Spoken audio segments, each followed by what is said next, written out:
Assalaamu calaykum. Muuqaalkan waxa uga hadli doonaa caado. Waa maxay caado? Caadadu waa wax aad markasta samaysid dhib la'aan ama culays la'aan. Muuqaalkeena maanta wuxuu ku saabsan yahay caadooyinka xunxun. Caadooyinka xunxun ee horumarka ka hor istaagi kara. Waa maxay caado xun? Waa caado aan wax faa'iido ah kugu soo kordhinaynin.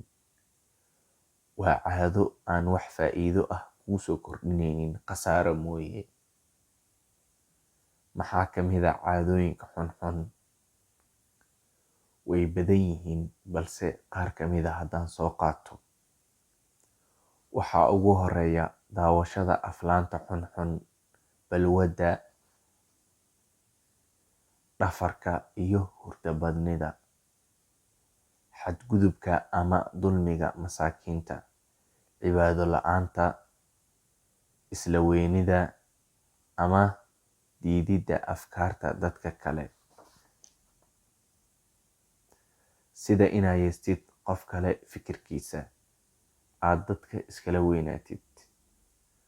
Waxaa kaloo ka mid ah kalsooni la'aanta, in aad naftaada ku kalsoonaa weysid. Waxaa kaloo ka mid ah cabsida, inaad ka cabsatid tilaabo kaste oo aad qaadi lahayd. Ka shakiga naftaada, sida inaad iska dhaadhiciso in aad waxba awoodin oo aad xaqirtid naftaada. Waxaa kaloo ka mid ah isbarbardhigga dadka kale. Hebel oo kale ma noqon karo, ani iyo hebel yaa fiican, iyo wixii la mid ah. Sidoo kale waxaa ka mid ah sugidda qof kale, in aad horumarkaaga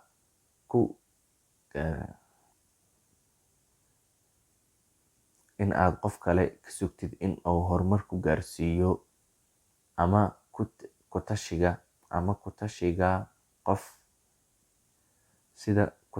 qof kale. Qofkaas ayaa wax ii qaban doono, qofkaas ayaa horumar i gaarsiin doono, qofkaas.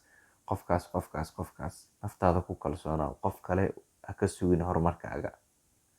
Waxaa kaloo ka mid ah maalin ayaan horumar gaari doonaa oo aan ficil lahayn iyo wax dhaqaaq ah. Waxaa kaloo ka mid ah caadooyinka xunxun eedeynta dadka kale, in aad wax walba ee noloshaada kusoo waajaho mas'uuliyaddeeda aad u saartid dad kale. Mas'uuliyadda wax kasta oo kugu dhaco inaad dadka kale dusha u saarto. Waxaa kaloo ka mid ah caadooyinka xunxun dib u dhigidda, cagajiidka, dhamaystir la'aanta. Saddexdani waa caadooyin aad u xunxun oo horumarkaaga kuu diidaya.